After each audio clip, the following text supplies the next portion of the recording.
Today we are starting a new series, Business Principles 101. If you just want to replace your income by doing something you enjoy doing, you can absolutely sell some kind of expertise or even sell what you're currently doing, but package it in a business. If you want to become good at business, a formal education is in no way mandatory. People love the idea of being an entrepreneur or a business owner more than they like the idea of doing business because they want the title without the graft. If the title could be attained overnight, in that case, it's not worth anything, so you shouldn't want it. I've seen people set up a blog or a YouTube channel and really plow money into it and try and get the production quality working and just get nothing out of it because you can't rely on organic traffic being a thing. Not anymore, man. If you just do for a living what you find intensely interesting, then immediately you have a massive advantage over everybody else. We're not actually that good at business, but we've made 13 years of mistakes that we only made once.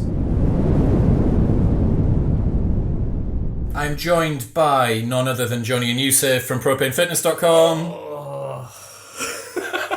Welcome back, man. Welcome back. Welcome back indeed.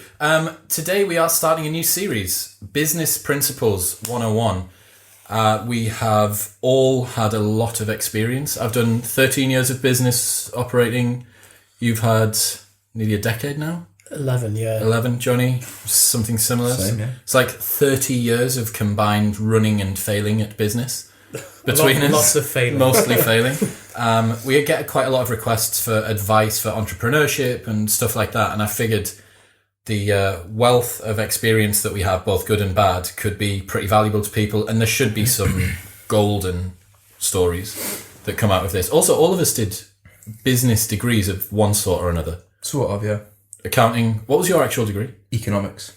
Was it? Okay. Yeah. And then you did... Mine was maths and business, both totally useless as far as application, but we can certainly get into that. I think something that's really useful as well of hearing our failings that are to come is that if you ever want to learn something from someone, I think if you've got a choice between learning from someone who is a natural and just struck lucky first time compared to someone who was terrible or failed multiple times and grew into a stage that you've seen this progression, there's so much more to be learned from that person. Like we were saying in Relationships 103, where the guy who's been divorced 15 times knows a lot more about marriage than the guy that just happened to look into a harmonious one. You always say this about mobility, right? You want to learn from the guy who couldn't get into good squat position. Bench press. You don't want to learn from the guy with little arms. You want to learn from the guy who's world record level, but it's got really long arms. Grinded it out until, yeah. Cool. So, where do we start with business principles? I guess, come on, I don't want to hot potato you, Jonny. You are going. I'm going to hot potato. happen. I'm sorry. I apologise. Also, before we get cracking, in the comments below or message me on Instagram if there's any particular areas of business that you want us to cover, any stories you want us to elaborate on, any advice you'd like us to go for with entrepreneurship or our experiences, or if you need an accountant, I've got a mint accountant as well. So just, magic man, Chris Ayres. So, Jonny, what was your first foray into entrepreneurship or business operating? So I was sat watching TV one summer, I think still at school, perhaps, and used to read T-Nation, bodybuilding.com a lot. Mm-hmm. And clearly remember the thought of that can't be that difficult to do. Like, it's just a website with articles on. Fitness blog. Yeah, let's do that.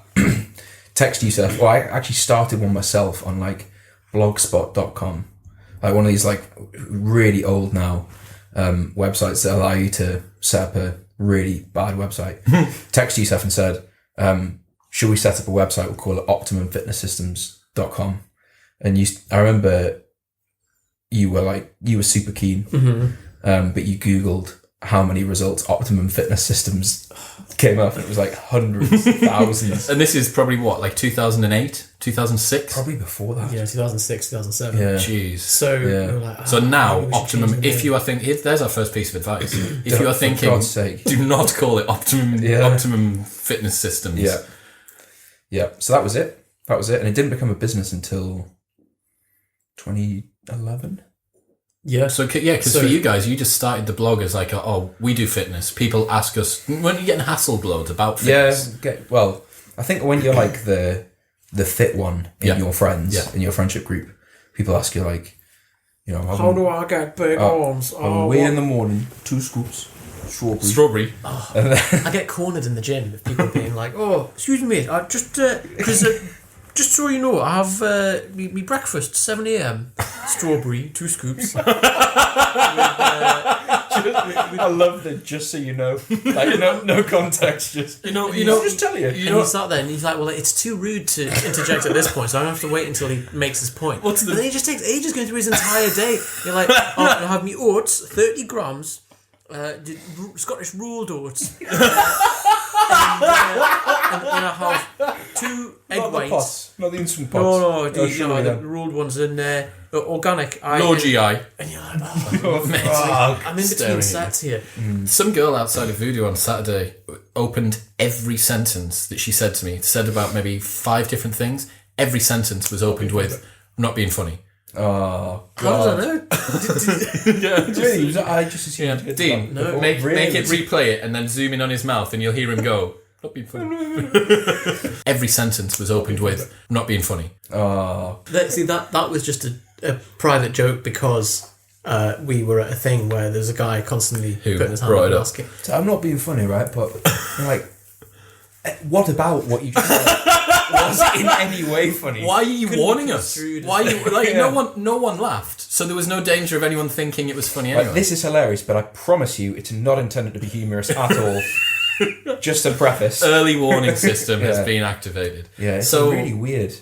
So yeah, that was. What about you, Yusuf? Did you do anything before that? I used to drop ship batteries on eBay. What the fuck? Here we go. Excuse me. We need to ring the Yusuf alarm. Stop the podcast. What was the last? This was when it was on Life Fails when you told us that you'd been going to like Blythe for 12 weeks for a cult. Right. So and you've been drop shipping. I bet he's still doing that. You'd have gone to a drop shipping battery conference last weekend. That's where you were. You weren't with your girlfriend in the cottage somewhere. Okay, that was just a cover story. I was in the warehouse in Slough trying to arrange a deal for Taiwan. First principles, man. Yeah. Drop shipped batteries. I've misused the word drop ship. I arbitraged them. But that's even worse. So you never actually owned them. Well, I owned them for a short time. So I used to buy batteries in bulk, the little C137 or whatever they're called. Yeah. For scales. Yeah. I had to buy one recently for my car key. Oh, I should have bought one off me. I get you good. Don't you already have EV? Don't you fucking go petrol station. I tell you, fuck bastard. No packaging, okay? Just no, don't worry. It's coming like a little piece of cling film. Yeah, that's it. Just a pen written on. No, it's good stuff. It's good done. So yeah, I used to buy them in bulk and then resell them on. It was such a ball ache actually. So that was lesson number 1.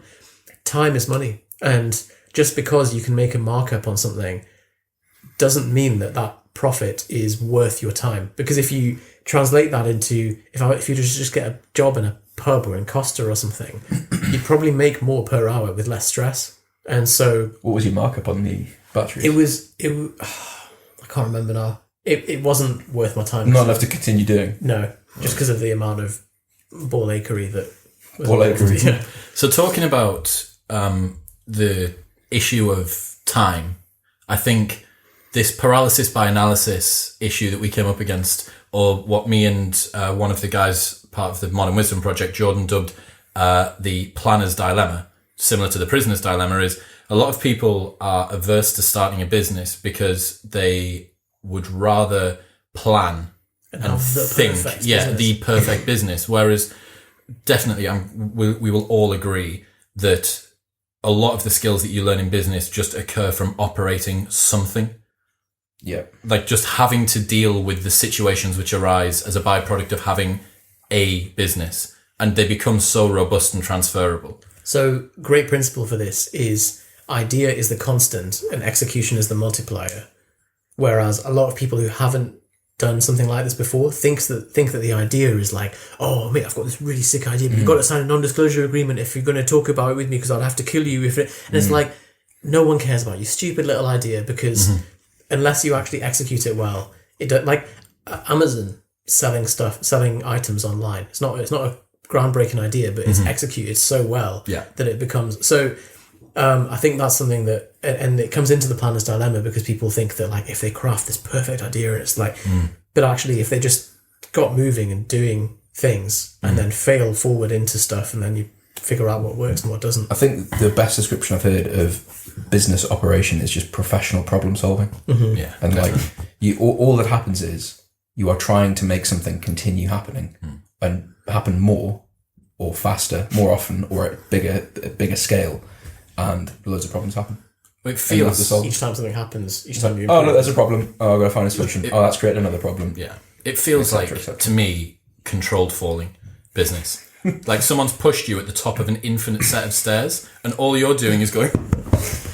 That's what Ben is so good at. So we have a friend who ran a bike company, and he was consulted. He got a phone call the other day of someone being like, "Oh, you're right, mate. Something's gone wrong in the labs. Like the inducer isn't working through the thing, and it's letting off this blue steam." And Ben was like, "Okay, so maybe just try this, and then I'll get Christian to write a bit of code so that it only functions intermittently." And I'm like, "Ben, how do you know about lab equipment?" He was like, "I don't really. It's just kind of just systems, isn't it?" Yeah. At some point in his history, he's come up with something that links to this. But yeah, controlled falling, man. Like again, a lot of people that think that perceive professionals, high performing professionals, as being good at business would be so amazed to realize how little of a clue they have about what they're doing. So I was listening to, and this is a really fucking good podcast, and I haven't lost my mind.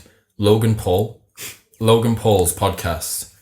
Really he's got some shite guests on. Like he'll probably have like Nicki Minaj or something. But even so, fair fucking play. That's a big Man, he had the real Wolf of Wall Street on. Really? Like giving sales advice. Motherfucker. So anyway, and he was talking about, all of the guys in the room were talking about the fact that all of them have pitched themselves into meetings with people that are super successful and said that they are the best at social media in all of LA when they've never done social media or digital marketing before. And then they've just had to learn on their feet. Now, I think that you can overshoot, and this goes back to what you were saying about just getting started with something. If you're going to start a business, I think starting small, i.e. I repeat, do not ring me and tell me that you've remortgaged your entire house to start a business when you have no business experience, i.e. start with a low amount of financial liability. I've seen that before. It's terrifying. You've never run a business before and you've put 50% of your net worth into this business. You see it on Dragon's Den a lot. Have you ever watched that? People that just go people all that chips are like, on the table. when they're asking for investment, they haven't made many sales. It's like, how much have you invested? Like, 100,000 of my own money. I've remortgaged my house twice. You're like, there's great optimism. Well, I've got to pay, like, once I take off the child support and my divorce settlement, like, yeah, painful. Everyone just thinks they're going to be Levi Roots, don't they? Well, yeah, like the one diamond in the rough success story. Yeah. But it's kind of why the Gary Vaynerchuk advice of like, you know, the people asking the question, like, I'm 29 and I've got this idea, but I think it's too late to start. And he's like, fuck you. He's like, of course it's not too late to start. It's like, well, Gary, that's fine. Until it's negligent, until like the person actually doesn't have a really good idea and they ruin their life pursuing this, like, well, I just need to keep trying and keep investing and keep going. So, but you only know that if you just, well, it's the Facebook thing of move fast, break it, and then go back to what you do. So, interesting point here. David Epstein, guy that wrote Range, he said that he'd done an analysis of when the average age of the CEOs of industry-changing businesses. So he asked, what's the average age of CEOs in industry-changing businesses when they founded the company? So not when it went public, none of that shit. What's the average age? And they asked this at this like super starty-uppy Silicon Valley quantified self vegan bullshit conference somewhere. Like AstroTurf on the walls, basketball hoops everywhere. Yeah, exactly. Yeah. And foosball, fucking loads of foosball. Yeah, exactly. Ask this question, and the room was like 23, 24, 25, because everyone knows the Mark Zuckerberg story about he was, I think, 23 when he started Facebook. Average age, 44. Yeah. I've heard that stat before. Bill Gates and that era of CEOs seem to play around in a number of different industries before they get to something. But what have they got? Wealths of experience and masses of failures.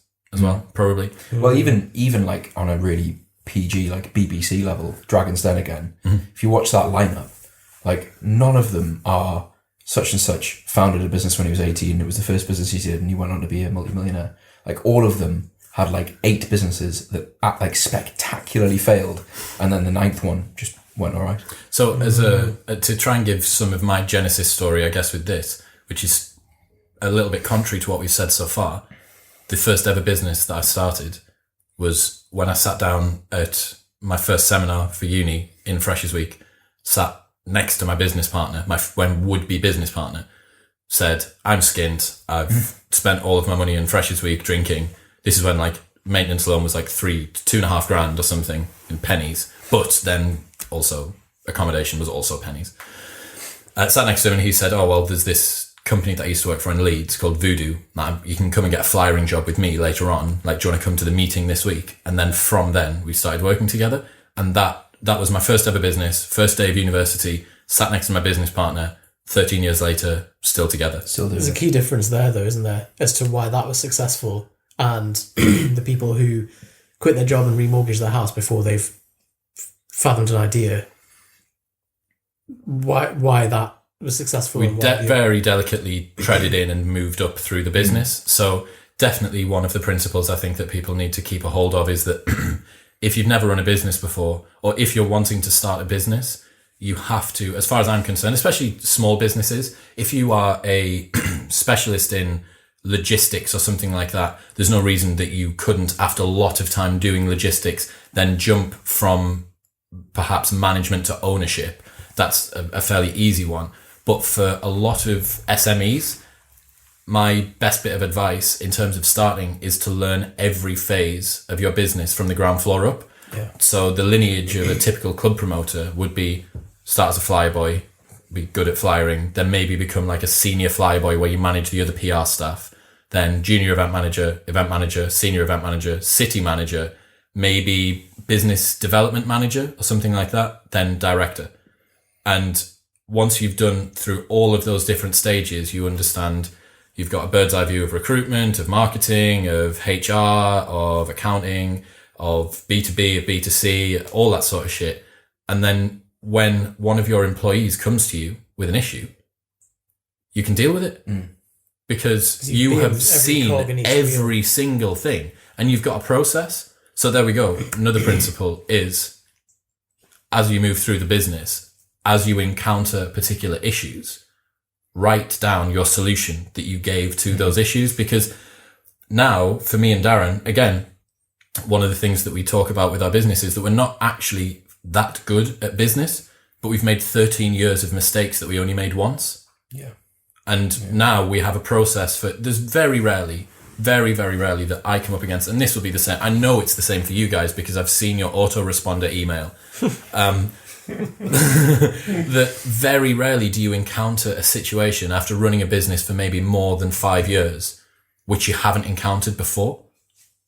There's something quite symbolic about that as well, that the vast majority of problems that people believe is this unique curse bestowed upon them alone are actually just really representative of what everyone suffers with. We get that with, because we offer business coaching as well, and sometimes you'll get an inquiry from someone that's like, hey guys, I was going to sign up for your program, but my situation is like really unique and different and special. So I need customized. I need something that's more bespoke. And then they describe their situation. And you're like, that is the most standard of standard businesses. Like you and the other 10 people who emailed this week with exactly the same unique specific. Yeah. Did you listen to the Tiago Forte podcast? He said that his first ever business was fixing people's Windows XP computers. Everyone had this very unique problem that they came to him with. You just Googled it. No. He just did uninstalled the operating system, put it back in, restarted it, gave it to them. It was like, he apparently sat there like really, yes. So like, yes. So what's the problem that you've got? Oh, yes, yeah. Oh, it's difficult when that it does. It's difficult. This. Yeah, exactly. One solution fits all. Like there's something to be said for that. Like in offering any service, obviously my background is in delivering healthcare service, but it's the same thing, that there is an evidence basis behind, and this is seeing behind the wall now, behind when a doctor asks you, Oh God, this is how medicine works. Yeah. The doctor will ask you, what do you think it is? Okay. Do you have any particular big worries about Is what that the might be same? going Is on? that the same as when a policeman pulls you over and goes, "Do you know why I've pulled you over?" Yeah, it's Hang on, mate. I'm not here to fucking hamstring myself. Fuck off, man. Yeah, you tell me what I was doing. like those are the three evidence-based questions. I that ain't no improve- grass, yeah. I'm not a grass. I'm not a fucking grass man. That will improve like patient satisfaction is you just ask them, what do you think it is? Any big concerns? What's your expectation for today? Ice. Now, the doctor doesn't care about your answers. But it's just because it on the data shows that makes people happier. So with service, like what Tiago was doing there, rather than being like, right, don't care, what I'm going to do is uninstall the operating system. Instead, it's like, okay. So tell me, how is the nut allergy? And I'm taking notes on it, and then doing what you want, because it doesn't matter to them. It's the black box. Tiago's come in, fixed my computer. I'm happy. I'd far It's rather worked. that they didn't even ask me and just fixed it. Really, Because I would rather just feel like I think that understand what's going on. I think I you're see. very unemotional when it comes to this stuff. Which again, like being unemotional in business, I like don't know. I think I am quite emotional. you're quite transactional with stuff. Though you just want input, process, I want output. the outcome. Yeah. Yeah, but it's idiocy to want anything else. because you know that when you're paying someone to fix a computer, I that's want to fix precisely computer. what you're paying it for. Yeah. You don't like. I want this like Like I fucking- can imagine you give them the key to the house and just be like, Yeah, just go in. I don't want to like have a story about it. Just fix a fucking computer. So yeah, So, go on. E-Myth Revisited. The book Just thinking. basically describes exactly what you've just said. E-Myth. What are the three stages? the You email. you're the technician when you start.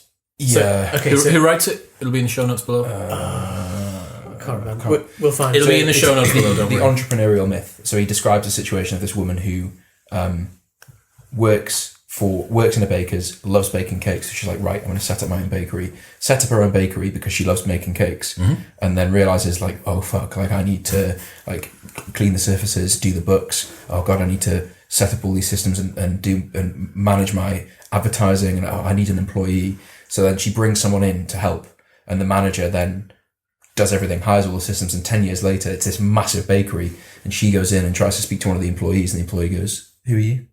And she's like, "Oh, She hasn't baked a cake. I'll in help with 5 this." years. And they're like, "Oh no, this is how we do it." And she's lost complete control of the business because she didn't do every step.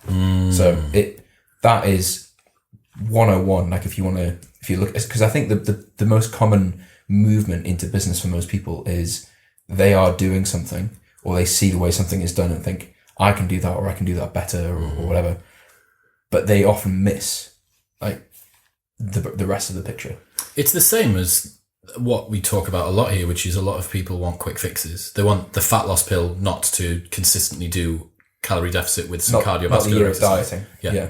And it's the same for this. People love the idea of being an entrepreneur or a business owner more than they like the idea of doing business, because they want the title without the graft. And unfortunately, the title's only worth if the title could be attained overnight. In that case, it's not worth anything, so you shouldn't want it. Ronnie Coleman was right all along, wasn't he? Everybody wants to be a powerlifter. Bodybuilder, but nobody want to lift no heavy ass weight. They don't. Everybody want to be a businessman. Honestly, you realise slowly that he is just everything he said. You look at him and think, what a weirdo, but all of it in is this profound. banana What about leggings. nothing but a peanut? What about Well, that? precisely. Like, wasn't anything but a peanut? That's just this unbreakable attitude of like, it doesn't matter. He sees the impermanence of life. And it just ain't nothing but a peanut. Ain't nothing but a peanut. It's everything's all complexity and difficulty in life reduced down to a peanut. Yeah. And it's like, Yeah. There's a man about to squat 800 solid ass pounds, Solid ass pounds. and he's still going like, I'm doing two. Like, Yeah, no, Ronnie, don't Ronnie, do mate, it. that's really heavy. He's like, no. Like, what a great attitude. it's incredible. You should do business mentoring. You really should. Yeah, Have you 100%. seen him now? Ronald Coleman, business mentor. God. Yeah, he's fucked now, isn't he? But even still, like I've seen him. Have you seen his YouTube channel? So he like sneaks up behind people when like someone sat at their desk. He's going like, Well, like RonnieColemanSupplements.com or whatever. yeah, it is. yeah. Got a Amazing. supplement line. Can you imagine Hero. being one of the staff that works at RonnieColemanSupplements.com? Yes. Can you? Do you think about You'd it be a on lot? edge all the time, Yeah, wouldn't you? yeah, exactly. Fuck, is Ronald in the building? Oh, shit. There'd be a bit of a worry that like No one you knows would he's in just the building. run out of cash and not realise. I think that that's how that business would ultimately I mean, run. I know, having seen the Ronnie Coleman documentary, that he is spending a lot of money on pain pills. Yeah, it's Like sad. a lot of money. It's Like sad, he is that, bouncing off the limiter of how much he can take in terms of pain pills. He needs to order them in from the UK, doesn't he? Rather than pay £1,000 a pop in the Why States. don't you arbitrage it? Arbitrage it, yes. You've got access now. Yeah. Actually, Ronald, also, please get in touch. hang on. Ronald. Congratulations. Oh, yeah, shit. Yusef's a doctor. Finally. Double high five. 3, 2, 1. Oh. Yes. Congrats, man. Thank you. Should have done that Goodness catch up. me. Should have had a special memorial catch up. For Yusef's education career. How many years have you been in uni? 11. Motherfucker. So how many years have you been in full-time education? Like the vast majority of my life. Sorry, 10. Yeah. And then full-time, I don't know, like that plus, Since you were like, plus the baseline that you have to do. what is it, 5, 4? 11. No, plus college. So No, what time do you like? 5 until 18 you did. So that's another 13. Okay, yeah. So, let's say Lots. Now, I can't believe we broke down all of the elements of the equation to come up with the answer. Because it is lots, isn't it? and none of it had any relevance for the stuff that for any success or failure in business. So there we go. think. There's another one. All three of us did business or business-related degrees. Conventional education, like Sucks listen dick. to Anton. Seek alternative education.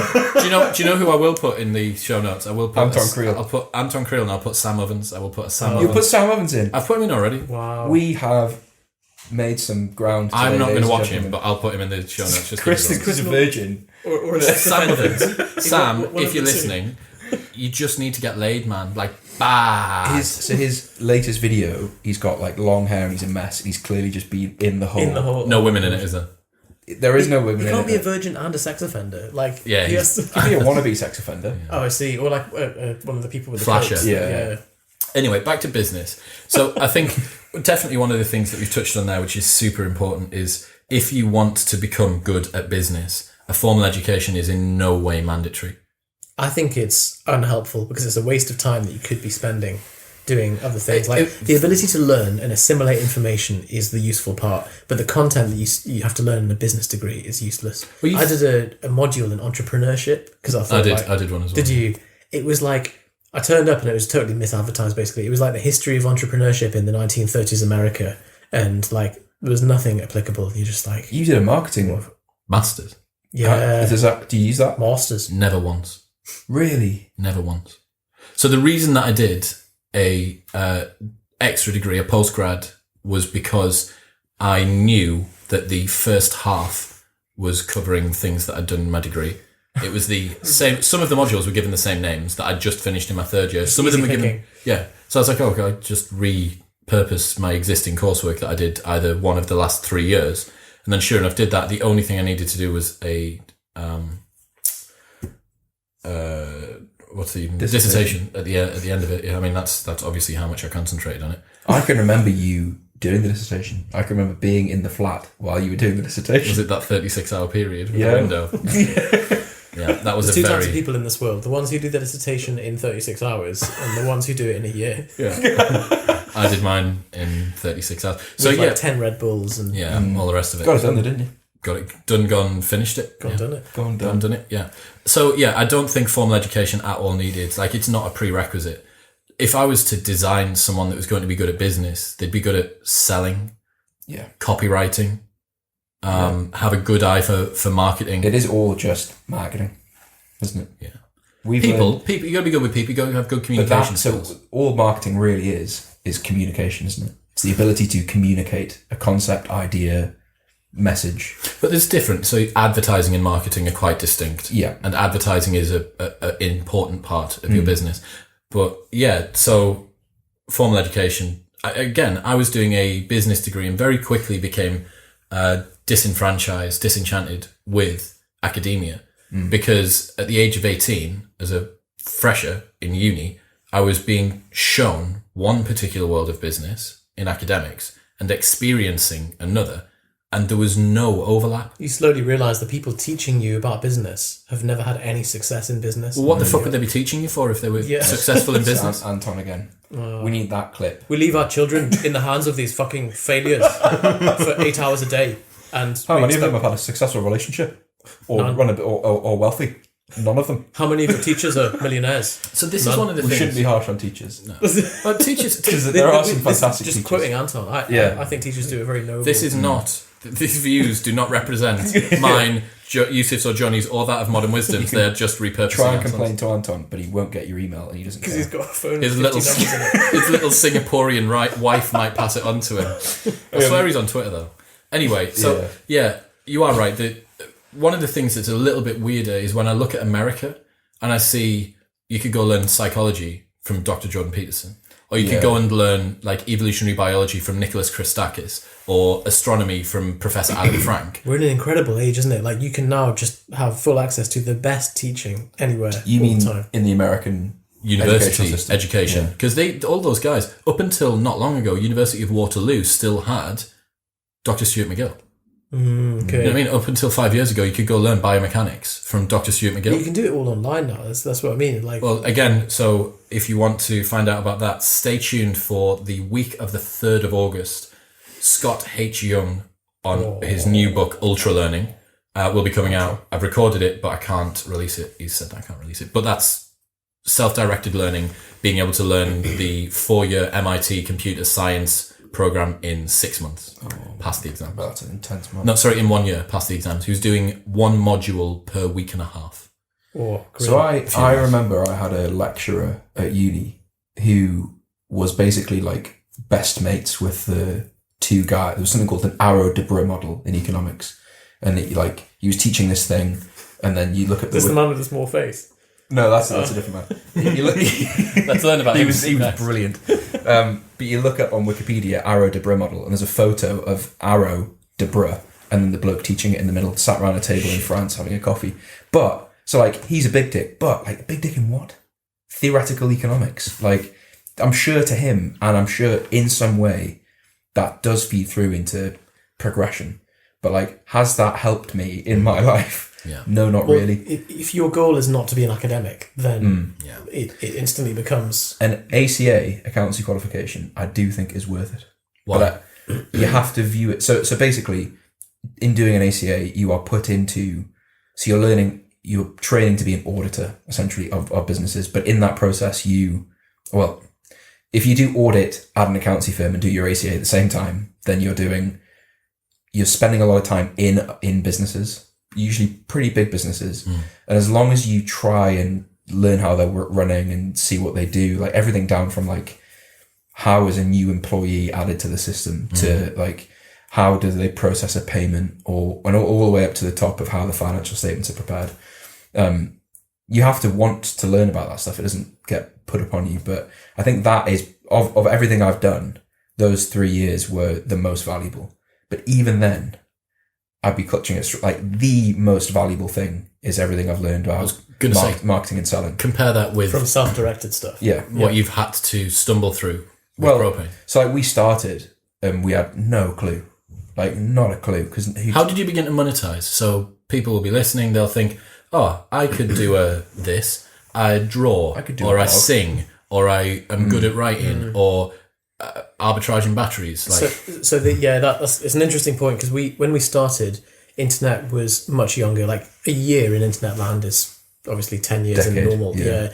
And so we started in 2008, 2009, where by dint of just creating a blog and posting content, it would start to reach the top page on Google. Like YouTube 6 years ago. Yeah, or like exactly. podcasts now. And so if you look at old school YouTube, things like Power Thirst and those kind of old school viral videos that just went crazy big because they were the only content shit on there. quality. But First mover advantage. So instantly, like by having a website, you suddenly are seen as an authority, and it was very demand driven for us. So we started to get inquiries just off the back of that. So we then were almost spoiled by not having to learn marketing and not having to do anything apart from create content. And you're just getting organic traffic through the blog posts. Yeah. Didn't you write something? Isn't your best performing article on caffeine? Ramadan. Say it again. Say it again. Ramadan. Bless you. Rock. I rock.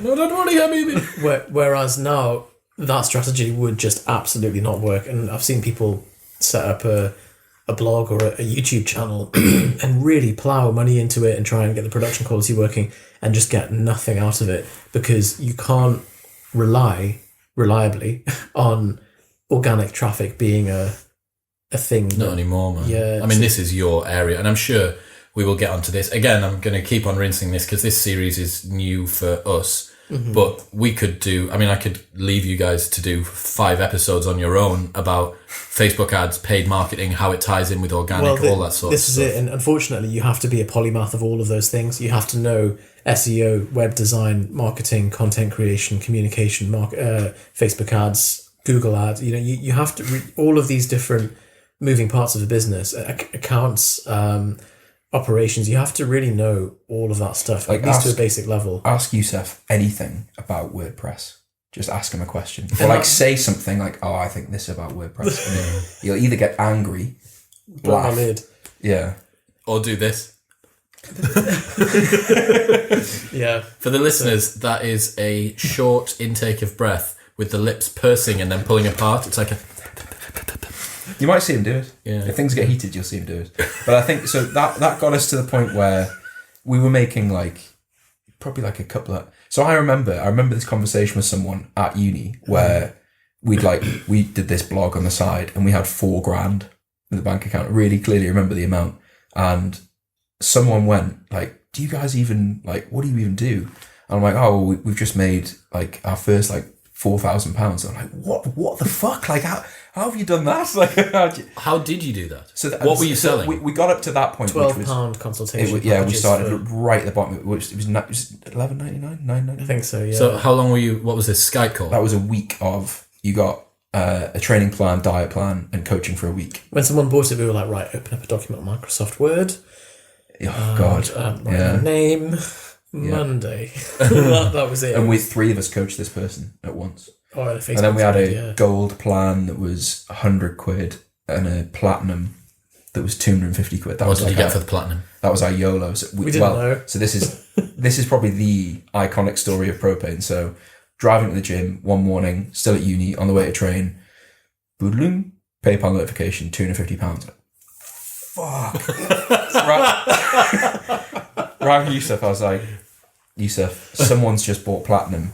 And obviously erupts into laughter because platinum didn't exist. What the fuck's platinum? Yeah. So I then didn't train and had to sit and make this guy, which was basically just my wank log of everything I was interested in at the time. It was amazing because you drew a graph of the cortisol. I did have a graph. It was really, but it was just I was like, fucking hell, I need to give this guy £250. What was your turnaround time? Oh, I did it that day. One day, yeah, £250. Yeah. You paid £250. That's still. He wrote his magnum opus just on it. Because I was bursting. It was coming up my pores. This stuff. I read so much about it. But yeah, and then but I think we never really got above. We would never have been able to do it full time the income never really got to any point where it was meaningful until we learned marketing. And the first we spent £1,000 on a course from Paul Mort on how to do email marketing. And then so you were saying it's a series of problems that you solve. Yeah. So the bottleneck was revenue and sales not coming in. So we fixed. So what was that due to traffic? Due to volume? Well, yeah, traffic and conversions. Both. So we improved both from the traffic. So you improve it from the course, from the marketing course. So then you improve traffic and conversions. Then suddenly you've got revenue coming in, more client demand, but we can't actually cater to them all. And so we end up just getting less and less sleep and taking more sales calls at 2 a.m. to someone in America. And and you can see on the videos, there's a period on our YouTube channel where both me and Jonny just start looking more like that. Sullen. Have you ever seen Brian Cox go into a centrifuge? No, but... Have you seen it? Have you seen it? I think I might have seen the video. Dean, can you make Brian Cox appear in the centrifuge appear just here, please? Thank you. And his face. Yeah. Hang on. Bing, bing. He won't. Brian Cox is not going to... Actually, someone called us out on one of the videos and said, I swear that you say Video Guy Dean's going to do loads of things that he doesn't do. Yeah. Fucking Video Guy Dean. I guess we'll find out what actually... So, yeah.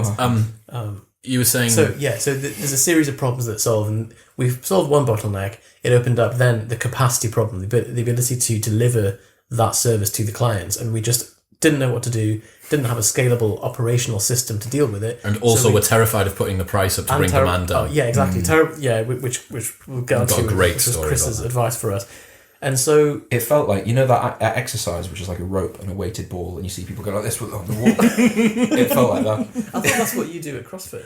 You think that's what a wall ball is, don't you? Yeah, wall balls. You hit the ball on the wall. Wall ball's much more gentle. But yeah, so you finally, it's like you've been like underneath a tap for ages with a screwdriver, like trying to unplug it, and then you unplug it, it's like, you're like, fuck! And then you've got a very different problem of like, the house is going to flood. Yusef, the house is flooding. You're right. I've run out of buckets. We've used all of the buckets. That's the best analogy, because it's suddenly a problem that you've only got a screwdriver to try and fix the water in your face. And you're like, well, I don't know. Trying to scoop it up. So you do it really fast to try and and so we ended up sleep deprived and just feeling horrendous. What year was this? 2014. Yeah. Oh, okay. So, yeah. And it was only really having Chris's advice and a series of mentors and business coaches that we hired over the following few years that finally got us to develop a scaled, leveraged approach to delivering service to clients without them suffering. Like, they actually got a better service as a result, rather than them getting like a sleep deprived coach that writes them out a program that they halfway through Ramadan. Ramadan. So I think that the business lesson from that is, and I think this is what it took us a long time to realize, is that you don't really, people set up a company and do something really manually themselves and think, I have a business. But if they went on holiday, all of the aspects of the business, from like selling, delivery, everything, stop. That's just a job with loads of risk, like with no holiday pay, no pension, no maternity or paternity leave. And probably pays less as well. I work in Cafe Nero, man, so like I'm my own boss. Like, you have got nothing in the way of systems or an actual business. So for it to be a business, you have to be able to not do the selling, and it's still, sales still happen, not bring in the traffic or the attention, and that still happens, not actually deliver the product, and that still happens. And only when you like slowly step away and it all happens, like, that's it. But you do, it's kind of a little bit, I imagine, or it is for me, like putting a baby to sleep and very slowly stepping out of the room, like the handle, closing it, allowing it to just, but inevitably latch, and then shut them. Fucking hell, yeah. Gotta get back off holiday. But then sometimes you just hear a thud from inside the room and you're like, oh no. The baby's falling out. Or like a loud bang. Yeah. What's happened then? Don't know. What's happened to the baby? Like the Frag grenade.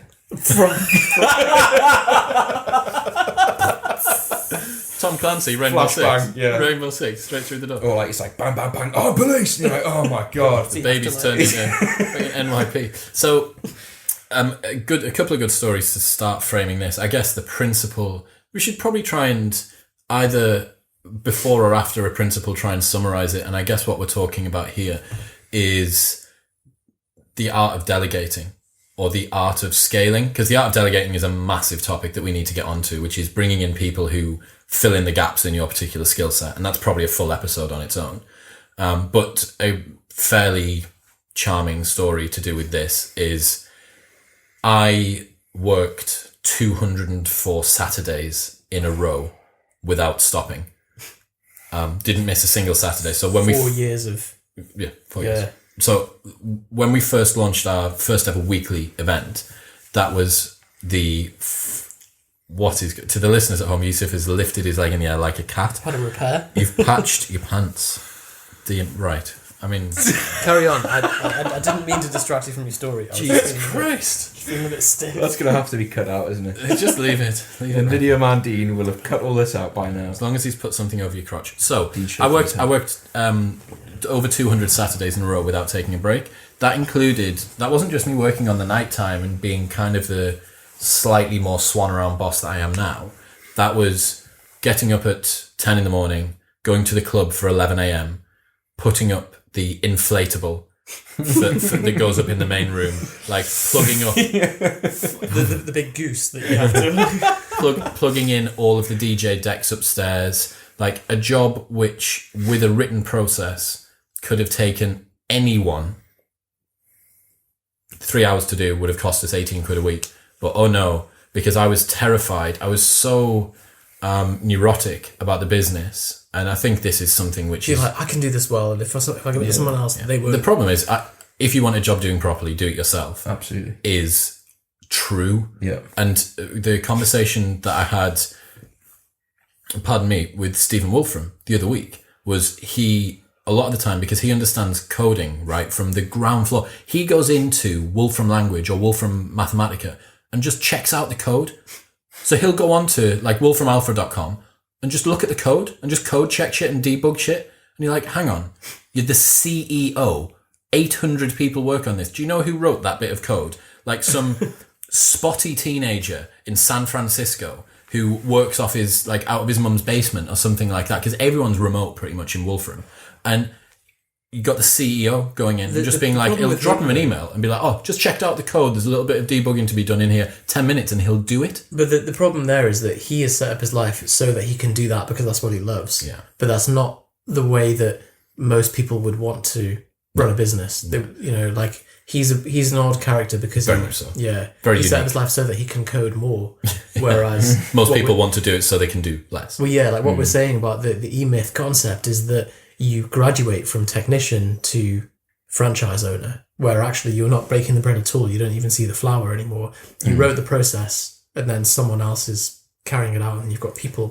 I remember so the day I quit, or maybe like the week before I quit, sat down there. December time. KPMG, sat in where nobody can see, but behind the camera in this mystical land of... This is a set. Let's not forget that this isn't actually my living room.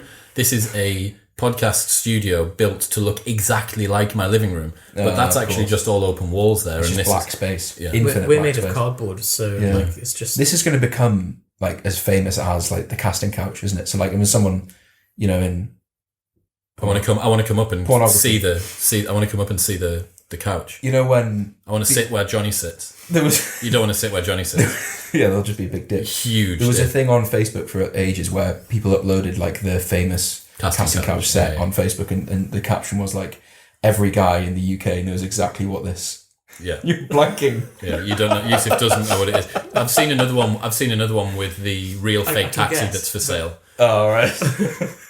Lauren was in Fake Taxi. Female Fake Taxi. What's her stage name?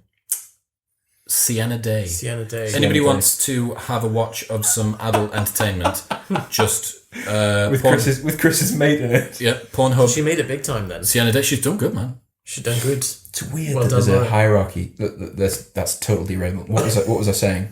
What's a huge Couch business? behind there. Oh yeah, sat there, and you said to me, I used to tell people to go to clubs. Now I tell people who tell people who tell people to go to clubs. And I was like, okay, I think I understand it now. Yeah. But that is actually the goal, isn't it? The only reason why, if you wanted to be Wolfram about it, was if you really liked giving people flyers. Yeah. Then you'd be like, you know what? One day a week, I'm going to go down Northumberland Street and give out flyers. But what you would have done then is you would have brought in everybody else that did everything that wasn't giving out flyers. So the business still acts on your behalf. You have to give out so many flyers though. If you were the only flyer giver, we don't give that many out, man. Print media's dead.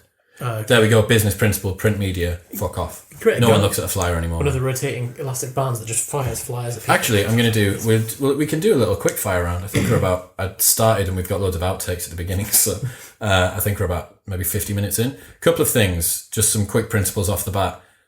Mail shots through the door. As far as I'm concerned, if you are launching your business, fuck off. No one wants if you put junk mail through someone's letterbox, you're probably just either wasting money or damaging your brand. How do you feel about junk mail, Yusuf?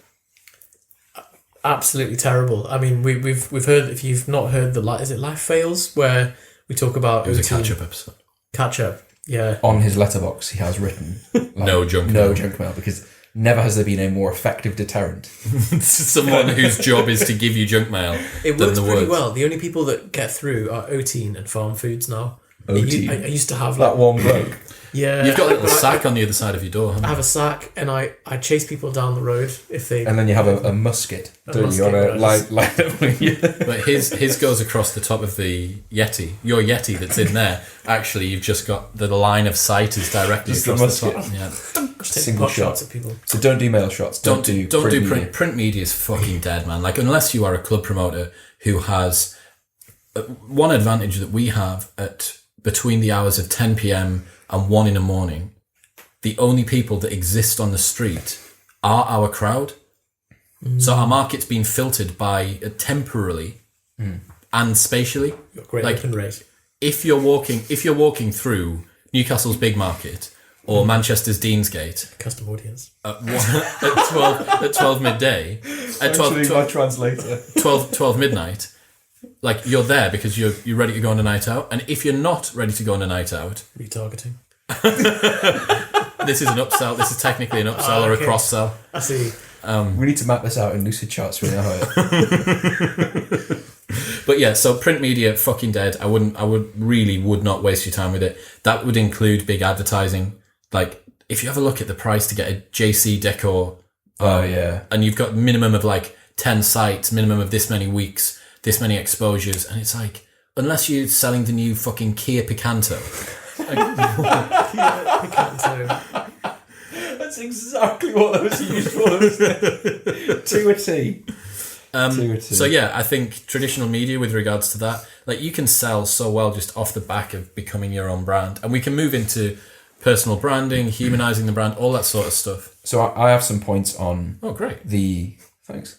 You're just glad he's got points. Just surprised that you're prepped. The basics of this, of like, if you're sat listening to this and you're thinking, so this isn't for people who have a business who are looking to improve it. It's for people who are like working. That'll be next episode. That'll be one of the future episodes. Yeah, we could do start. Yeah, we're moving through chronologically. Build, scale, etc.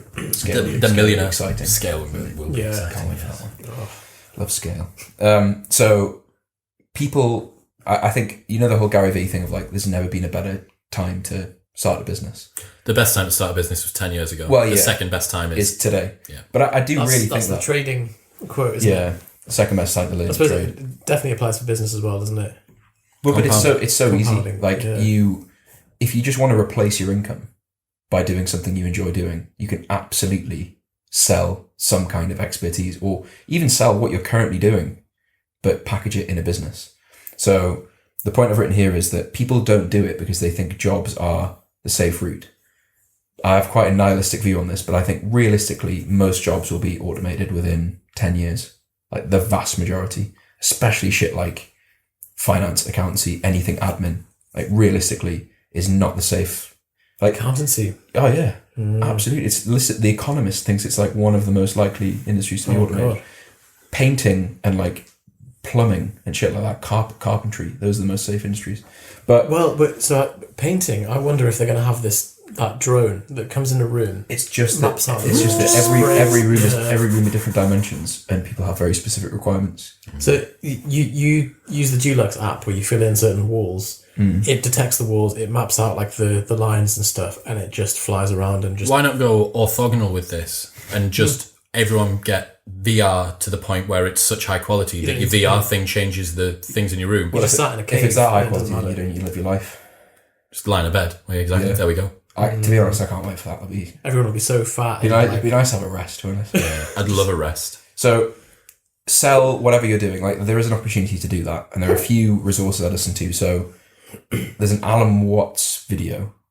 Is that right? I did not expect you to suggest Alan that. Watts' wisdom. Yeah, Really? Where he talks about like how to decide what to do, and he uses an example of like, well, you know, if you like what you do, you can command a good fee for it, and you like what you do, and if you do it for the money, that's madness. And so he talks about that, and just basically logically walks you through like why working in a job that you don't like because you think it's the safe route is lunacy. Anton Creel, the clip from that I assume you're gonna share. It's already been in once, but I'll do Has it it? again. So that video convinced me to quit my job. Why? He talks about viewing quitting your job to start something in a trading analogy. So he's like, look at your downside and your upside. So you earn 20 grand a year and you want to start your own business. You quit your job. People think I have a downside or I stand to lose 20 grand a year. Actually, you probably stand to lose like 2 grand a year because you could go back into a job for 18, let's say. Your upside is potentially unlimited. So like, let's say you quit and you become the next Jeff Bezos. Unlikely, but possible. Like, never going to happen in your current situation. Might happen if you quit and try. So you're exposing yourself to unlimited upside with it, like a 2 grand downside. Because then it's like, if you fail after, say, a year, go back and you want to go and find another job, worst case, you can find a job for a bit less than what you have. Yeah. The asymmetry in that particular trade. If any trader saw that opportunity, take it every day. Motherfucker. Margin. So he just says, put yourself in situations like that for the rest of your life and you'll become very wealthy. Very wealthy indeed. What other bits have you got down there? Have you got anything else?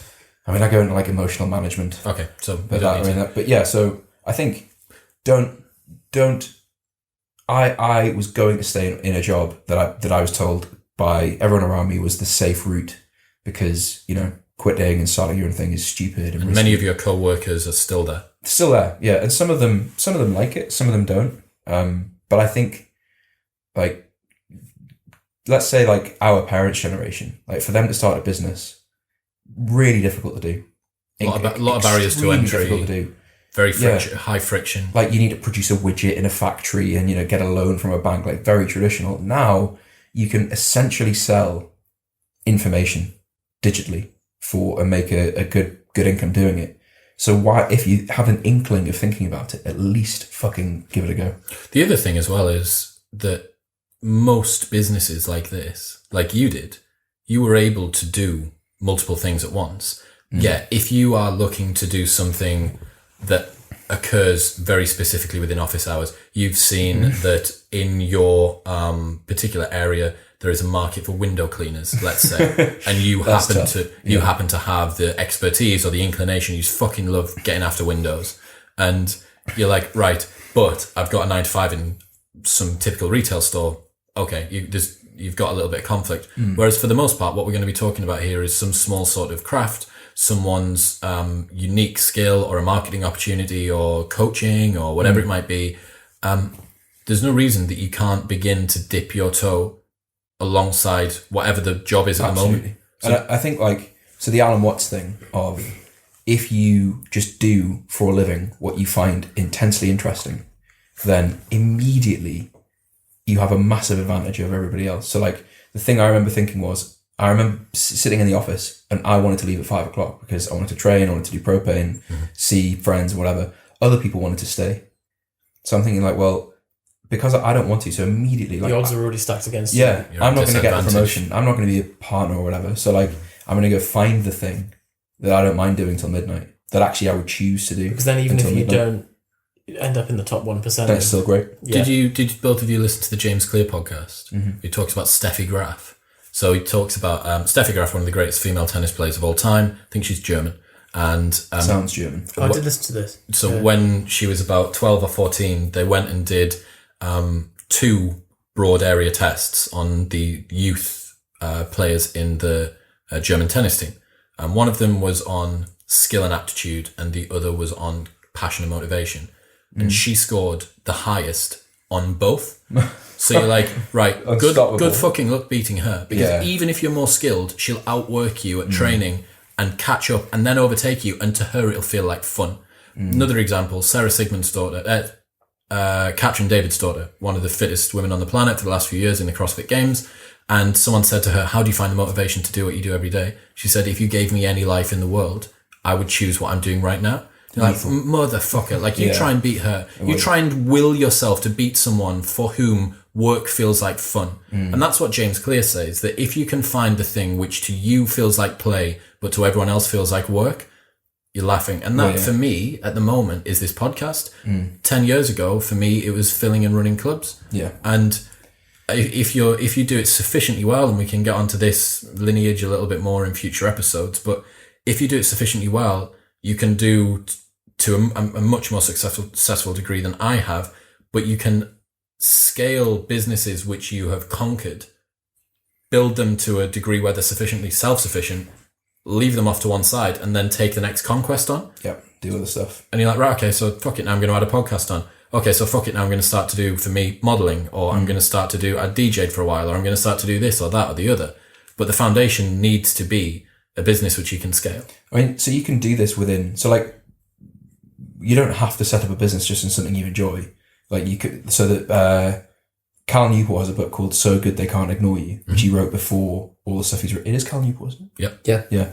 So that he talks about finding, so he uses the Steve Jobs thing of like, find your passion, and how that's actually not correct, and that doesn't correlate with happiness. And actually, if people have autonomy and feel good at something and feel valued, they get just as much satisfaction from a career and a job as they would from a business. So you can, there's loads of examples in that book, but you can get the same thing from that. But most people, I think it's fair to say the vast majority, don't consider work as something that they genuinely love doing. 15% of people do, apparently. Love it. 15% of people say that they are actively engaged in their job. Right. 85% of people are either actively disengaged or agnostic. That's so grim, isn't it? About work, yeah, man. Especially when you think that's 40 hours of your life minimum every week, plus travel to and from work, plus all of the mincy stuff that you've got to do around it, the like all the office politics, social connections, the taking your work home with Nescafe coffee. Nescafe coffee, fucking bullshit. If you man. take out sleep, fuck Cocoa Pops, man. if you take out sleep time, which you're unconscious, so you can't really count that towards time spent in your life, it's such an overwhelming 50% of your life. But then this is why like people like on a Friday night just get like battered, because the reality of the situation is just too overwhelming to think about. Yeah. When you actually really sit and think about it, you just want to cry, so you get drunk. I want to escape it, so I'm gonna go out this And people often cry at drunk and then get cry. And then get cry. Get drunk and then cry. And then get cry. And then get cry after that. Yeah. And then do drunking. And the Tim Urban's podcast with Tim Ferriss, they talk about happiness. And his definition of happiness is like crushing a Tuesday, having a mint Tuesday. Yeah. And that's what this podcast was going to be called. Crushing a Tuesday. Or do I have to go and get Lex? Do I need to? Which Jonny was like, you must call it that. I'm not coming on the podcast. Come on the podcast to let you call it. Do I have to go and get Lex? But I think if you don't regularly have Tuesdays where you're like, that was good, fucking nailed then do something else for the love of God. Well, I mean, so at the beginning of the next episode, some of the listeners will be familiar with this, but at the beginning of the next Business Principles, I'm going to do the experiment you can do at home where you whittle away your wage down. And I'm pretty certain that if we ask enough questions, we will be able to get you to pay us to come to work. I'm pretty sure that we'll be able to do that. So I think we might as well call it there. That I really enjoyed this. I think that a lot of people are interested in entrepreneurship and stuff like that. As I've already said, if there's areas you want us to cover, fuck me, from like scaling specific stuff. I know a lot of people have actual questions about how to run club promo. I don't treat any of our trade secrets as that secret. Online marketing is available everywhere. If you want to know about Facebook ads, if you want to know about staff management, problem solving, emotional control, how to scale a business, pricing strategy, whatever it is. We need questions. Yeah. If you ask something that's boring to answer in a podcast, we're probably not going to answer it. But if it's something that's like that, cool. Well, what do you want to know? What is it that you want to know? What questions have you got? Either about sort of personal questions for our particular career history. Give us a message. As always, thank you very much for tuning in. Like, share, subscribe. I would really appreciate it. Bye. Dan.